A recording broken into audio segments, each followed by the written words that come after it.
बुरे का अंजाम बुरा ही होता है। अगर हमने किसी के साथ बुरा किया है तो उसका अंजाम भी बुरा ही होगा।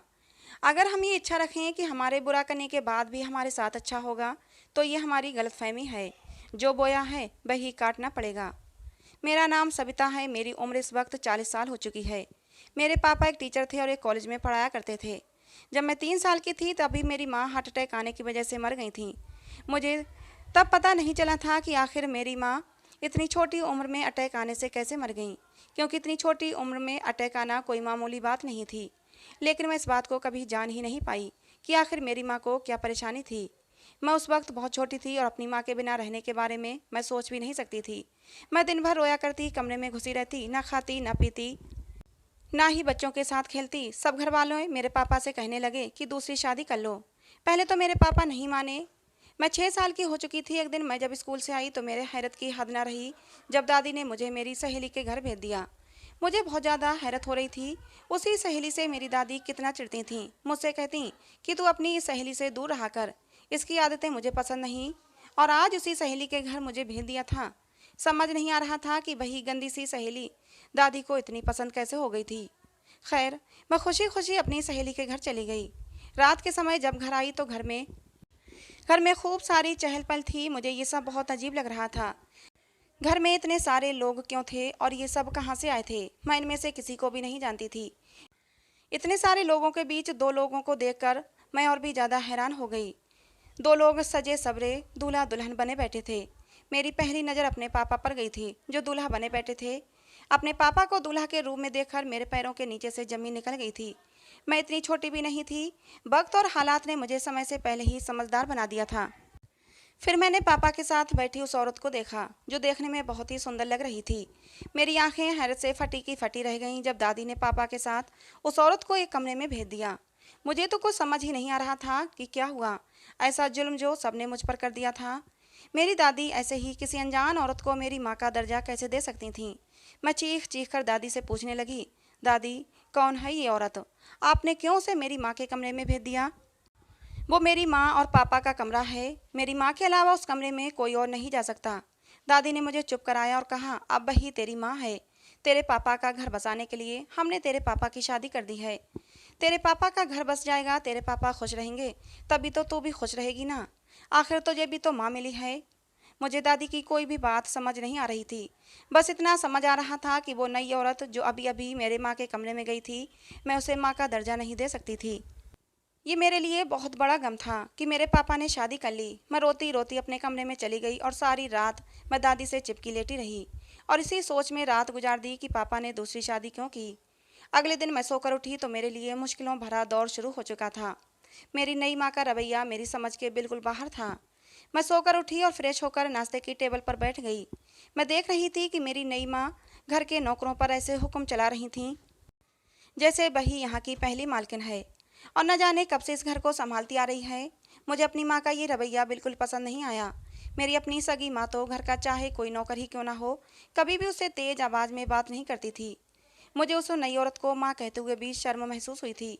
मैं नाश्ते की मेज़ पर बैठ गई तो वहाँ पहले से ही पापा की दूसरी पत्नी बैठी हुई थी। मैंने भी जाकर नाश्ता करना शुरू किया। अभी पराठे पर हाथ रखा ही था कि मेरी रूह कांप गई जब मेरी सौतेली माँ ने मेरे आगे से पराठे की प्लेट उठा ली। मैं सबके लिए बिल्कुल भी तैयार नहीं थी। अचानक इस आफत पर मैं बौखला गई और मेरे मुंह से चीख निकल गई। मैंने चीखते हुए दादी को आवाज़ लगाई। अगले ही पल मेरी आंखें फटी की फटी रह गईं जब मेरी सौतेली माँ ने मेरे गाल पर एक जोरदार थप्पड़ रखा था। मुझे तो कुछ भी समझ नहीं आ रहा था। आखिर इस औरत ने मुझे थप्पड़ क्यों मारा और मेरे आगे से नाश्ते की प्लेट भी हटा ली। मेरी चीख सुनकर दादी बाहर आईं। मैं रो रही थी। दादी ने मुझसे पूछा, क्या हुआ? तो मेरी सौतेली माँ बहुत मासूम बनकर दादी से कहने लगी कि अगर मैं पराठे ज़्यादा खाऊंगी तो मैं मोटी हो जाऊंगी और मेरे रिश्ते नहीं आएंगे। मैं जो कुछ भी कर रही हूँ वो सविता की भलाई के लिए ही कर रही हूँ। अगर ये मोटी हो गई तो उसके लिए भी मुसीबत होगी और हमारे लिए भी मुसीबत होगी। बस इसीलिए मैंने सविता के आगे से पराठे हटा लिए। मैं तो उसके भले के लिए कह रही थी और उल्टा ये मेरे साथ बदतमीजी करने लगी, इसीलिए मैंने इसको थप्पड़ मारा था। अगर अभी इसकी गलती का एहसास इसको नहीं दिलाया गया तो आगे जाकर ये बिगड़ जाएगी। लड़की जात है, ध्यान तो रखना ही पड़ेगा, नहीं तो कल लोग कहेंगे कि सौतेली माँ ने पराई बेटी को बिगाड़ दिया। अपनी सौतेली माँ के मुंह से ये बात सुनकर मुझे हैरत का झटका लगा। मेरी सौतेली माँ के मुंह से ये बात सुनकर दादी मुझे गुस्से से देखने लगीं। इससे पहले मैं कुछ कह दी, दादी ने मुझे डांट कर कमरे में भेज दिया। मैं दुखी मन से अपने कमरे में चली आई। कल की आई लड़की मुझसे ज़्यादा सच्ची हो गई थी और मैं अपनी दादी की नज़रों में झूठी हो गई।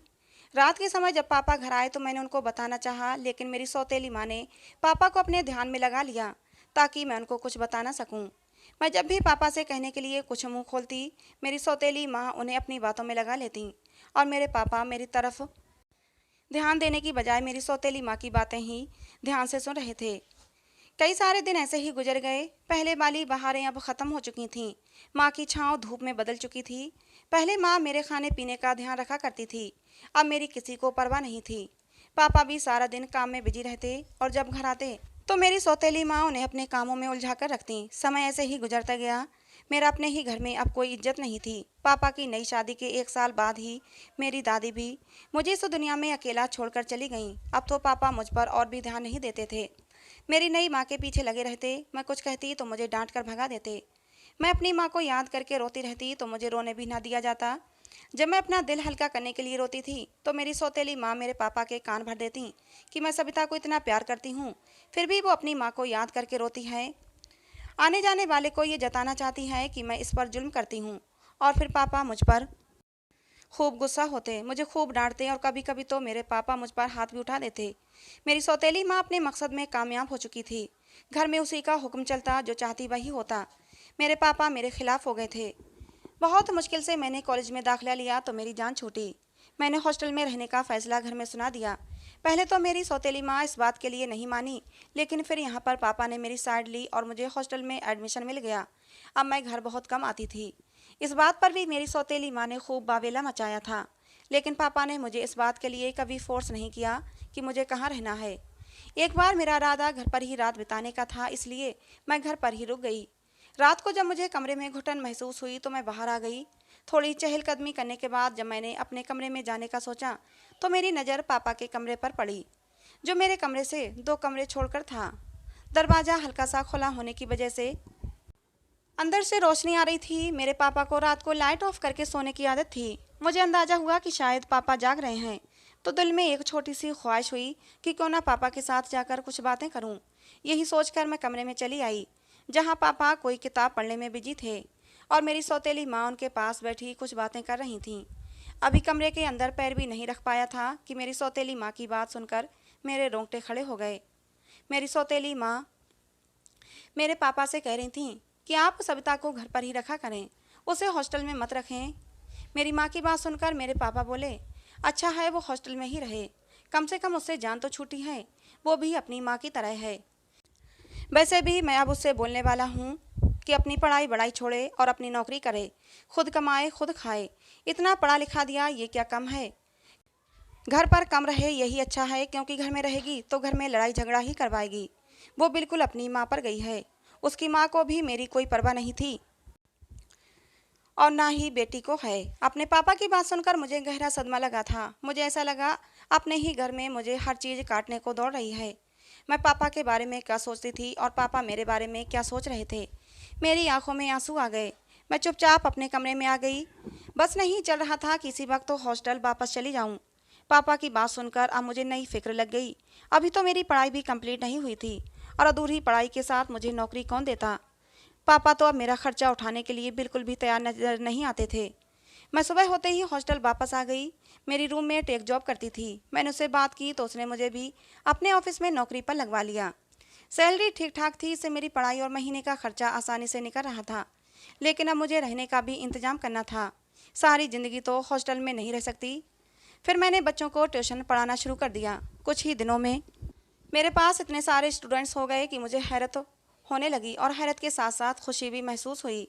उन स्टूडेंट्स में से एक लड़का मेरे क्लास का ही था। देखने में बहुत ही खूबसूरत जवान था। वैसे तो मैं अपने से छोटी क्लास के स्टूडेंट्स को ट्यूशन पढ़ाती थी, इसलिए मैंने पीयूष को मना कर दिया कि तुम अपने लिए किसी दूसरे टीचर का इंतजाम कर लो। लेकिन वो नहीं माना तो मैंने भी ज़्यादा फोर्स नहीं किया। मेरा काम तो पढ़ाना था तो उसे भी पढ़ाना शुरू कर दिया। 3 महीने ऐसे ही गुजर गए। पापा ने अपना कहा सच कर दिखाया। 1 महीने बाद ही पापा ने मुझे खर्चा देना बंद कर दिया था।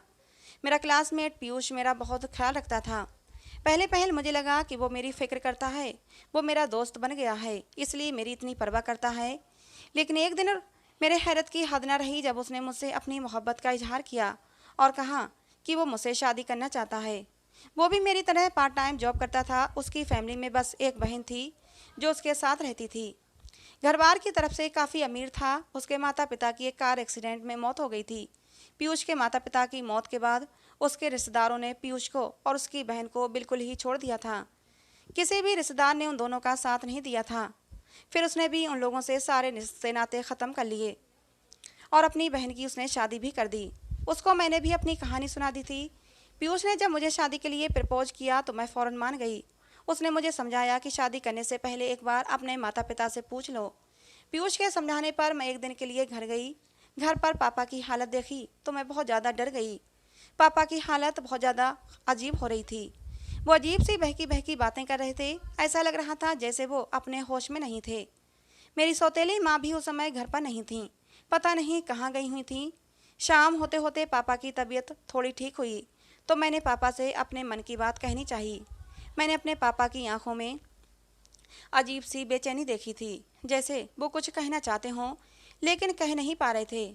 मैंने पापा से कहा कि मुझे आपसे कुछ बात करनी है। जैसे ही बात करने के लिए मुंह खोला तभी मेरी सौतेली माँ कमरे में आ गई और मेरे पापा को दूध का गिलास देने लगी। पापा ने दूध पीने से मना कर दिया, लेकिन मेरी सौतेली माँ ने मेरे पापा को ज़बरदस्ती वो दूध पिला दिया। दूध पीते ही पापा को उल्टी आ गई। मैंने अपनी सौतेली माँ से कहा कि पापा की तबीयत बहुत ख़राब है, उन्हें हॉस्पिटल लेकर जाएं। जिस पर मेरी माँ ने कहा कि मैं इनका इलाज करवा रही हूँ, ये ठीक हो जाएंगे, तुम टेंशन मत लो। पापा की तबीयत ख़राब थी इसलिए लगातार 2 दिन तक मैं घर पर ही रुकी रही और आखिरकार एक दिन मुझे पापा से बात करने का मौका मिला। मैंने जल्दी से अपने मन की बात पापा के सामने रख दी। मैंने कहा कि पापा, मैं एक लड़के से मोहब्बत करती हूँ और उससे शादी करना चाहती हूँ। मेरे पापा ने अविश्वास से मेरी तरफ देखा। इसी बीच मेरी सौतेली माँ न जाने कहाँ से आ गई और आते ही ज़ोर ज़ोर से चीखना शुरू कर दिया, जैसे घर में कोई मर गया हो। मुझे न जाने क्या क्या सुना दिया, बदकिरदार, बेशरम और न जाने क्या क्या गंदे गंदे शब्द मेरे लिए बोले। मेरे पापा उस समय पूरे होशो हवास में थे। उन्होंने मेरे मुंह पर थप्पड़ रख दिया। मैं अविश्वास से पापा की तरफ देखने लगी। पापा ने मेरा कॉलेज जाना बंद करवा दिया। कहा, अब तुम घर पर ही रहोगी। कुछ दिन ऐसे ही गुजर गए। एक दिन मैं घर से भाग गई और पीयूष से शादी कर ली। वो मुझसे बहुत मोहब्बत करता था। अब जिंदगी मेरे लिए बहुत ही हसीन हो गई थी, जैसे सब गमों के बादल छट गए हों। मैं अब बहुत खुश रहने लगी थी। मेरा पति पीयूष मुझसे बहुत मोहब्बत करता था, मेरी हर ज़रूरत का ख्याल रखता। मुझे यकीन ही नहीं होता कि मेरा पति मुझसे इतनी मोहब्बत भी कर सकता है। एक दिन पीयूष घर आया तो उसके गुस्से के मारे बुरा हाल था। मुझसे भी नहीं बोला, आते ही खामोशी से सो गया, खाना भी नहीं खाया। मुझे बहुत ज़्यादा हैरानी हुई। शादी के 3 महीने गुजर चुके थे, लेकिन आज तक मेरे पति ने मेरे साथ ऐसा रवैया नहीं रखा था। मैंने भी उसको कुछ न कहा और सारी रात आंसू बहाती रही। खुद सो गई। सुबह पीयूष गुस्से में नाश्ता किए बगैर घर से चला गया और रात मेरे सोने के बाद वापस आया। मैं बहुत परेशान थी। अगले दिन इतवार था इसलिए पीयूष घर पर ही मौजूद था, लेकिन उसने मुझे बिल्कुल नज़रअंदाज कर दिया और किसी से फ़ोन पर बातें करता रहा। अब तो मेरी जान निकलने लगी थी। मैं पीयूष से कुछ बात करती तो वो मेरी बात का जवाब भी नहीं देता। वो मेरी तरफ से पीट करके सोता रहता। मैं पूरी रात पीयूष के रवैये के बारे में सोचती रही। अब तो पीयूष मुझ पर हुक्म भी चलाने लगा था। दिन ब दिन उसका रवैया मेरे लिए ख़राब होता जा रहा था। एक दिन जब उसने मेरे सामने अपने कपड़े डाले तो मैंने भी गुस्से से कह दिया कि जब तुम मुझसे बात ही नहीं करते तो मैं तुम्हारे कपड़े क्यों धोऊं। इसी बात पर पीयूष ने मुझे इतनी ज़ोर से थप्पड़ मारा कि मैं उस समय कुछ सुनने के काबिल भी नहीं रह गई थी। मैं मुंह खोले पीयूष को देख रही थी। उसने गुस्से से कहा, तुमसे शादी करके मैंने अपनी ज़िंदगी नर्क बना ली है। तुमसे शादी करना मेरी ज़िंदगी की सबसे बड़ी भूल थी। पीयूष का एक बार हाथ किया उठा, अब तो वो मुझ पर रोज़ हाथ उठाने लगा। मैं रो रो कर पीयूष को उसकी मोहब्बत याद दिलाती, लेकिन उसके सिर पर जूं तक नहीं रेखती। मेरे पास अब रोने के सिवा कोई दूसरा रास्ता नहीं था। घर से भागकर शादी की थी। शिकायत करती भी तो किससे करती। हमेशा मोहब्बत को तरसी हुई थी। पीयूष ने जरा सी मोहब्बत क्या दिखाई, मैं उसकी मोहब्बत में पिघल गई थी। लेकिन ये भूल गई थी कि इस बख्ती मोहब्बत का अंजाम क्या हो सकता है। बख्ती मोहब्बत को उसकी सच्ची मोहब्बत समझ बैठी थी। इंसान नफरत के साए में जी सकता है, लेकिन अपनी इज्जत खोकर नहीं जी सकता। धीरे धीरे पीयूष अपने संस्कारों से गिरता चला गया। अब वो घर पर अपने दोस्तों को भी बुलाने लगा था। वो दोस्त मेरे साथ मजाक मजाक में बदतमीजी करते, लेकिन पीयूष कुछ नहीं बोलता। और एक बार तो हद ही हो गई, जब उसके दोस्त ने मेरी कमर में हाथ डाल दिया। मैं गुस्से से लाल हो गई और पीयूष के दोस्त पर हाथ उठा दिया। इसी बात पर बाबेला मचाकर उस रात भी उसने मुझे बहुत पीटा। पूरी रात मैं रोती रही। शारीरिक दर्द से ज़्यादा दिल के टूटने की दर्द मुझे चोट दे रही थी। कई बार दिल में ख्याल आता कि पीयूष को छोड़कर चली जाऊं। फिर सोचती, इस घर के अलावा मेरा ठिकाना ही कहाँ है। और फिर कुछ दिन बाद पीयूष ने खुद ही मुझे तलाक देकर घर से निकाल दिया। मैं उसकी मिन्नतें करती रही, गिड़गिड़ाती रही कि पीयूष, एक बार अपनी ज़िंदगी को मौका देकर तो देखो। हम फिर से हंसी खुशी खुशहाल ज़िंदगी गुजारेंगे। तुम्हें तुम्हारी मोहब्बत का वास्ता। लेकिन पीयूष ने तो मुझसे कभी मोहब्बत की ही नहीं थी। अगर करता तो उसे उस वक्त मुझ पर दया जरूर आ जाती। मैं आंसू बहाती फिर से अपने पापा के घर आ गई। जैसे ही अंदर घर में कदम रखा, मेरे पापा और मेरी सौतेली माँ मुझे देखते ही चौंक गए थे। मेरी उजड़ी हुई हालत देखकर मेरे पापा और मेरी माँ समझ चुके थे कि मेरे साथ क्या हो चुका है। मेरी माँ ने मुझे गेट पर ही रुक जाने को कहा और बोली, अंदर कदम मत रखना। तुमने तो घर से भागकर शादी की थी और अब इस घर के दरवाजे तुम्हारे लिए हमेशा हमेशा के लिए बंद हो चुके हैं। मैं भागकर पापा के पैरों में बैठ गई। पापा उस वक्त तो मुझे बहुत मजबूर लगे थे, बहुत ज़्यादा कमज़ोर हो चुके थे। और जब पापा के शरीर में कोई हरकत नहीं हुई तो जैसे मेरे शरीर की जान ही निकल गई। पता चला कि पापा के आधे शरीर को लकवा मार गया है, बाकी आधा शरीर भी बहुत ना के बराबर काम करता था। मुझे पापा की हालत देखकर बहुत ज़्यादा दुख हुआ। पापा ने एक हाथ बमुश्किल उठाकर मेरे सर पर रखा था। पापा का मेरे सर पर हाथ रखना था कि मेरी माँ तनफन करती हुई अपने कमरे में चली गई। खैर, पापा ने मुझे उस घर में रहने की इजाज़त दे दी थी, लेकिन मेरी सौतेली माँ ने मेरा जीना हराम कर रखा था। मुझे ऐसे ऐसे गंदे गंदे शब्दों से बुलाती कि मेरा जी चाहता जमीन फटे और उसमें समा जाऊं। पापा की तो अब उस घर में कोई इज्जत ही नहीं रह गई थी। पापा एक तरफ पड़े रहते, उनकी आंखों में मुझे बेबसी नजर आती, लेकिन वो कुछ कर नहीं सकते थे। पूरे घर पर मेरी सौतेली माँ का ही राज था। मैं पूरा दिन घर के काम करती, तब कहीं जाकर रात को खाना नसीब होता था। घर में एक काम वाली आया करती थी, बस उसी से थोड़ा बातचीत कर लिया करती थी, नहीं तो बात करने के लिए भी तरस जाती। मीना बहुत अच्छी औरत थी। वो मेरी माँ के बारे में मुझे बताती कि तुम्हारी सौतेली माँ बहुत ही बुरी औरत है, तुम्हारी माँ बदकिरदार औरत भी है। तुम्हारे पापा जब काम पर चले जाते हैं तो पता नहीं कहाँ चली जाती है, और तुम्हारे पापा के आने से पहले ही आ जाती है। मैंने खुद अपनी आंखों से देखा है कि तुम्हारी माँ की किसी लड़के के साथ दोस्ती है। तुम्हारे पापा की जो हालत हुई है उसके पीछे भी तुम्हारी सौतेली माँ का ही हाथ है। मैंने खुद अपनी आंखों से देखा है कि तुम्हारी सौतेली माँ तुम्हारे पापा को दूध में कुछ मिलाकर पिलाती है, जिसे पीने के बाद तुम्हारे पापा की हालत ख़राब होने लगती है, और एक दिन तुम्हारे पापा को लकवा मार गया। ये तो मैं जानती थी कि मेरी सौतेली माँ बहुत बुरी औरत है, लेकिन इतनी बुरी औरत है कि अपने ही पति के साथ ये घिनौना काम करेगी, मुझे विश्वास नहीं हुआ। पापा की हालत पर मैं उस दिन बहुत रोई थी। अगले दिन एक और बुरी खबर मेरा इंतजार कर रही थी। मेरे पापा, जो मेरे लिए आखिरी सहारा थे, वो भी मुझे छोड़कर जा चुके थे। मैं उस दिन बहुत रोई थी। जी चाहता था कि मैं भी अब इस दुनिया से चली जाऊं, लेकिन मौत और ज़िंदगी पर तो सिर्फ भगवान का बस है, इंसान उसमें कुछ नहीं कर सकता। मेरी माँ ऐसे रो रही थी जैसे कितनी बड़ी सती सावित्री है। पापा के मरने के बाद तो मेरी सौतेली माँ खुल्लम खुल्ला अय्याशी पर उतर आई थी। वो पूरा पूरा दिन गायब रहती, रात को वापस आती तो कमरे में जाकर सो जाती। एक दिन मीना ने मुझे बताया, बीबी जी, आपकी ज़िंदगी ख़राब करने वाला कोई और नहीं बल्कि आपकी सौतेली माँ है। अगर आपको मेरी बात पर विश्वास नहीं तो आज रात आप अपनी माँ के कमरे में जाकर देख सकते हैं। आप अपनी आंखों से देख लेना कि आपके सोने के बाद आपकी माँ अपने कमरे में क्या गुल खिलाती हैं। मुझे विश्वास नहीं हुआ कि आखिर मेरा घर बर्बाद करके मुझे तलाक दिलवाकर मेरी माँ को क्या मिला। मैं इसके पीछे का राज जानना चाहती थी। रात हुई तो मैं अपने कमरे में सोने का बहाना करके चली गई, लेकिन मैं बेसब्री से इंतजार कर रही थी अपनी माँ के घर वापस आने का। जब मेरी माँ वापस आई तो उस वक्त मैं जाग रही थी। रात के 12 बजे का टाइम था।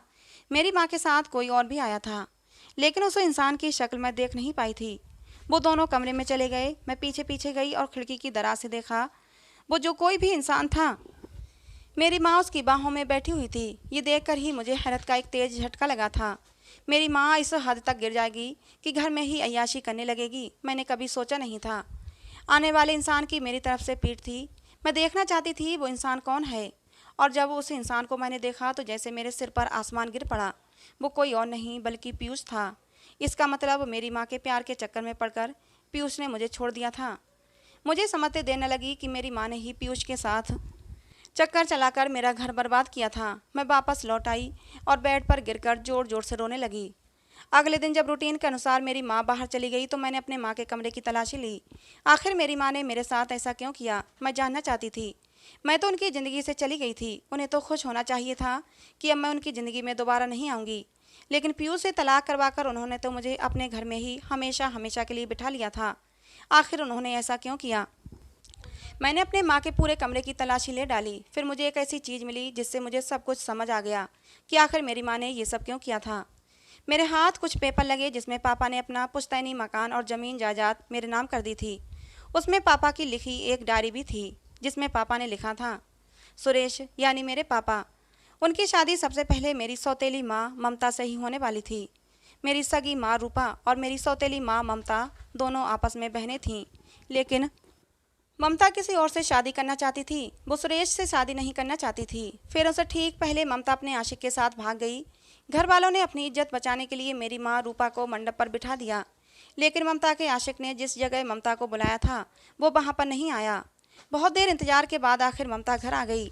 लेकिन तब तक मेरी माँ रूपा और सुरेश की शादी हो चुकी थी। सब घर वाले ममता पर बहुत गुस्सा हुए और ममता को घर से निकालने लगे कि तुमने तो हमारी इज्जत उछालने में कोई कसर नहीं छोड़ी थी, अब क्या लेने आई हो। लेकिन ममता ने एक नई कहानी सुना दी। उसने कहा कि रूपा ने ही उसे यहाँ से ये कहकर भेजा था कि सुरेश ममता से अकेले में मिलना चाहते हैं। मैं तो कुछ देर के लिए ही बाहर गई थी, लेकिन मुझे कुछ लड़कों ने पकड़ लिया और जानबूझकर इतनी देर तक बांधे रखा कि शादी संपन्न हो जाए। शादी के संपन्न होते ही मुझे उन लोगों ने छोड़ दिया था। ये सब कुछ किया कराया रूपा का ही है। इसने जानबूझकर मुझे बाहर भेजा था ताकि मेरी जगह ये सुरेश से शादी कर सके। रूपा मना करती रही कि मैंने ऐसा कुछ नहीं किया, लेकिन ममता ने अपनी बातों में घर वालों को ऐसा उलझाया कि उन्होंने ममता की बातों पर यकीन कर लिया। शादी तो हो गई थी, अब उसमें कुछ नहीं हो सकता था। लेकिन ममता को घर में रहने की इजाज़त मिल गई। लेकिन ममता दिन रात अब प्लान बनाने लगी थी कि किसी तरह रूपा को और सुरेश को अलग कर सके, क्योंकि उससे बिल्कुल नहीं देखा जा रहा था सुरेश और रूपा आपस में खुशहाल जिंदगी गुजारें। ममता का आशिक तो उसे धोखा देकर भाग गया था। अब वो सुरेश पर ही डोरे डालने लगी थी। लेकिन सुरेश किसी भी तरह ममता के काबू में नहीं आ रहा था। सुरेश और रूपा आपस में बहुत ही खुशहाल जिंदगी जी रहे थे और उनकी खुशियों को और भी ज़्यादा कर दिया था सविता के जन्म में। सविता के जन्म के बाद दोनों और भी ज़्यादा खुश रहने लगे थे। और फिर भगवान ने सुरेश और रूपा को दूसरी खुशी दी। वो दूसरी बार माँ बनने वाली थी। रूपा अपनी माँ के घर गई हुई थी और फिर ममता ने ऐसी चाल चली कि सब कुछ तबाह हो गया। ममता ने किसी गैर मर्द को पैसे देकर खरीद लिया और उसे कहा कि तुम्हें रूपा के कमरे में सोना है। पैसे के लालच में उस इंसान ने ऐसा ही किया। ममता ने रूपा को कुछ ऐसा पिलाया कि वो गहरी नींद में चली गई। जब रूपा गहरी नींद में चली गई तो वो आदमी रूपा के बराबर बेड पर लेट गया और इतने में ममता ने सुरेश को फ़ोन कर दिया कि आकर अपनी पत्नी के कारनामे खुद अपनी आंखों से देख लो। जब सुरेश आए तो रूपा और वो आदमी एक साथ लेटे हुए थे। रूपा का सर उस आदमी के कंधे पर रखा हुआ था। सुरेश ने गुस्से में आकर उसी वक्त तो रूपा को झंझोड़ कर उठाया और उसके मुंह पर थप्पड़ों की बारिश कर दी। रूपा को तो कुछ समझ ही नहीं आ रहा था कि आखिर हुआ क्या है। और फिर गुस्से में सुरेश ने ना आओ देखा ना ताओ रूपा को तलाक देने का फैसला सुना दिया। मासूम और कमज़ोर दिल की रूपा ये सदमा बर्दाश्त ना कर सकी और दिल पर हाथ रखकर बैठती चली गई। धीरे धीरे उसकी हालत बिगड़ने लगी और उसे हॉस्पिटल ले जाया गया। लेकिन तब तक बहुत देर हो चुकी थी। डॉक्टरों ने उसे मृत घोषित कर दिया। ममता अपनी चाल में कामयाब हो चुकी थी। उसने सब घर वालों को ऐसे विश्वास दिला दिया कि जैसे रूपा ही गलत थी। उसने ही झूठ बोलकर सुरेश के साथ शादी की थी। जिस समय रूपा की मौत हुई थी सविता उस समय 5 साल की थी। सुरेश सविता को अपने साथ लेकर आ गए। सुरेश के घर वालों ने दूसरी शादी का जोर लगाया, लेकिन सुरेश नहीं माने। उन्होंने रूपा से सच्ची मोहब्बत की थी, लेकिन उस औरत ने उन्हें धोखा दिया था और मोहब्बत से सुरेश का विश्वास उठ चुका था। सुरेश पूरी तरह टूट चुके थे और इसी बात का फ़ायदा ममता ने उठाया। उसने सुरेश पर अपने प्यार के डोरे डालना शुरू कर दिए और कुछ ही दिनों में उसने सुरेश का दिल जीत लिया और फिर सुरेश और ममता की शादी हो गई। ममता ने सुरेश पर अपनी मोहब्बत का ऐसा जादू चलाया कि वो अपनी बेटी सविता को भी भूल गए। धीरे धीरे समय गुजरता गया और सविता बड़ी हो गई। यहाँ तक कि सविता ने घर से भागकर शादी भी कर ली थी। ममता को भगवान ने कोई उसका खुद का बच्चा नहीं दिया था। ममता को अब और भी बहाना मिल गया था कि जैसी माँ वैसी बेटी। वो हर वक्त तो सुरेश के कान भरती रहती, लेकिन एक दिन सच्चाई खुलकर ही रहती है। जब सुरेश ने खुद अपने कानों से ममता और उसके आशिक की बातों को सुना, ममता का वही पुराना आशिक जो उस दिन शादी वाली रात उसे लेने नहीं आया था, वो ममता से मिलने घर आया था। सुरेश उस समय काम पर होते थे, लेकिन उस दिन जल्दी घर आ गए थे। कमरे से आती आवाज़ों को सुनकर वो वहीं रुक गए। उन्होंने सुना कि वो लड़का कह रहा था, ममता प्लीज़ मुझे माफ़ कर दो, जो उस रात मैं आ नहीं सका, मेरी कुछ मजबूरी थी, मैं तुमसे मोहब्बत करता हूँ, तुम सुरेश को छोड़ दो, मैं तुमसे अब भी शादी करने के लिए तैयार हूँ। तो ममता ने उसे कहा था कि मैंने बहुत ही मुश्किलों से सुरेश को पाया है, अब मैं सुरेश को नहीं छोड़ सकती। सुरेश को पाने के लिए उसने अपनी बहन रूपा तक को नहीं छोड़ा। सुरेश अंदर कमरे में गए थे और ममता के जोरदार थप्पड़ मारा था और कहा था कि तुमने मेरी ज़िंदगी ख़राब कर दी, मेरी इतनी मोहब्बत करने वाली पत्नी को तुमने मुझसे छीन लिया, मेरी बेटी के लिए मेरे मन में जहर भर दिया, भगवान तुम्हें इसकी सज़ा जरूर देंगे। जब ममता को लगा कि उसकी सच्चाई पता चल चुकी है, तो ममता ने दूसरा रास्ता अपना लिया। वो सुरेश को दूध में कुछ ऐसा मिलाकर पिलाने लगी कि सुरेश अपने होशो हवास खो देते। धीरे धीरे सुरेश कमज़ोर होते चले गए और बीमारियों की पकड़ में आते चले गए, और फिर एक दिन उन्हें लकवा मार गया। लेकिन मरने से पहले सुरेश अपना सब कुछ अपनी बेटी के नाम कर गए थे, और यही बात ममता को बर्दाश्त नहीं हो रही थी। सब कुछ अपने नाम करवाने, और उसके पास ही एक रास्ता था, सविता का घर बर्बाद करके सविता को घर पर बिठा देना और धोखे से सारी जायदाद अपने नाम करवा लेना। डायरी पढ़ने के बाद सविता की आंखें में आंसू आ गए थे। उसे विश्वास नहीं हो रहा था कि उसकी सगी मौसी उसके साथ ऐसा कर सकती है। उसे अपनी माँ और अपने पापा को लेकर आज बहुत रोना आ रहा था। कैसी खुशहाल जिंदगी थी दोनों की, लेकिन ममता ने उनकी ज़िंदगी तबाह कर दी। सविता ने प्रॉपर्टी के पेपर उठाए और अपने कमरे में चली आई। उसने सोच लिया था कि आज वो ममता के सामने चुप नहीं बैठेगी, आज उससे सारा हिसाब मांगेगी। और थोड़ी ही देर में ममता घर आ गई। आज उसके साथ पीयूष फिर से था, लेकिन सविता ने पीयूष को नज़रअंदाज कर दिया। उसे पीयूष से भी नफरत हो रही थी, क्योंकि दूसरों की बातों में आकर उसने सविता की मोहब्बत को ठुकरा दिया था।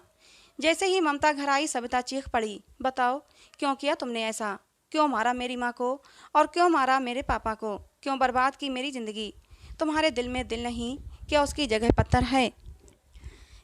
कितनी जिंदगियां बर्बाद कर दी तुमने, तुम्हें जरा भी दया नहीं आई। लेकिन अब मैं तुम्हारी हकीकत जान चुकी हूँ, मेरे पापा ने ये सब कुछ मेरे नाम कर दिया है, तुम अब इस घर से अभी के अभी निकल जाओ। सविता की बात सुनकर ममता जोर जोर से हंसने लगी और उसी भयानक हंसी के साथ बोली, सविता तुम्हें क्या लगता है मैंने कच्ची गोलियां खेली हैं, असली पेपर तो मेरे पास हैं, जो मैंने अभी हाल में ही कोर्ट से बनवाए हैं। तुम इन्हें नकली पेपर कह सकती हो, क्योंकि ये नकली पेपर ही हैं, लेकिन कोर्ट में तुम कभी साबित नहीं कर पाओगी कि ये नकली पेपर हैं। इन पेपर्स में ये सारी जायदाद मेरे नाम है, इसीलिए अब तुम इस घर से निकल जाओ। मैं हक्का बक्का सी ममता का मुंह देख रही थी। पीयूष भी ममता की सारी बातें सुन रहा था और हक्का बक्का सा खड़ा था। दौलत के लालच में आकर उसने सविता को छोड़कर ममता से रिश्ता बनाया था। ममता ने उसको शायद दौलत का ही लालच दिया होगा, तभी तो उसने सविता को छोड़ दिया। लेकिन उसको कहाँ पता था कि सारी जायदाद तो सविता के नाम पर है। वो हारे हुए ज्वारी की तरह लग रहा था। वो अपनी इतनी प्यार करने वाली पत्नी से हाथ धो बैठा था और एक मक्कार औरत के जाल में फंस गया था।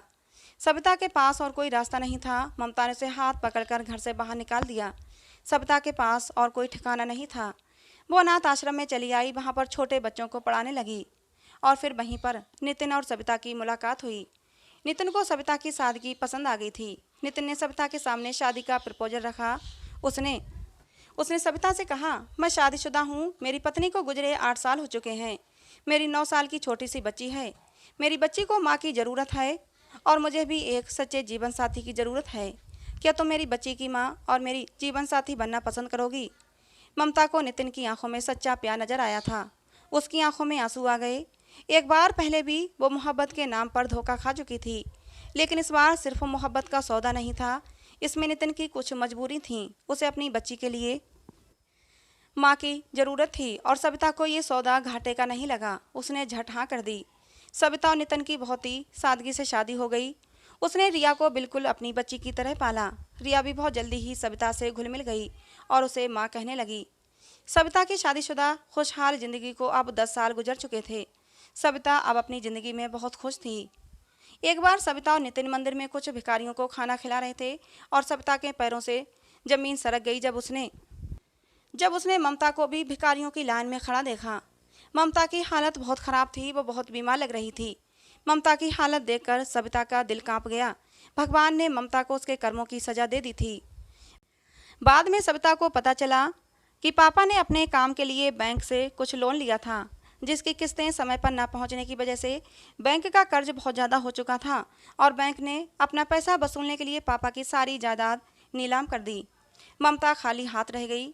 ममता गलत कामों में पड़ चुकी थी और इसीलिए ममता को एक भयंकर बीमारी हो गई, उसे एड्स हो गया था। आज वो अपनी ज़िंदगी के आखिरी दिन काट रही है और भीख मांगकर अपना पेट पाल रही है। सविता का ममता से दिल तो नहीं था, क्योंकि उसकी वजह से उसकी माँ, उसके पापा उसके पास नहीं थे। लेकिन इंसानियत के नाते सविता ने ममता को एक हॉस्पिटल में एडमिट करा दिया। अब उसी हॉस्पिटल में ममता अपनी ज़िंदगी के आखिरी दिन काट रही है। तो दोस्तों, आज की हमारी ये कहानी आपको कैसी लगी कमेंट बॉक्स में ज़रूर बताना। पसंद आई हो तो प्लीज़ लाइक करना। ऐसी और कहानियों के लिए हमारे चैनल को सब्सक्राइब करना। कहानी को अंत तक सुनने के लिए आप लोगों का बहुत बहुत धन्यवाद।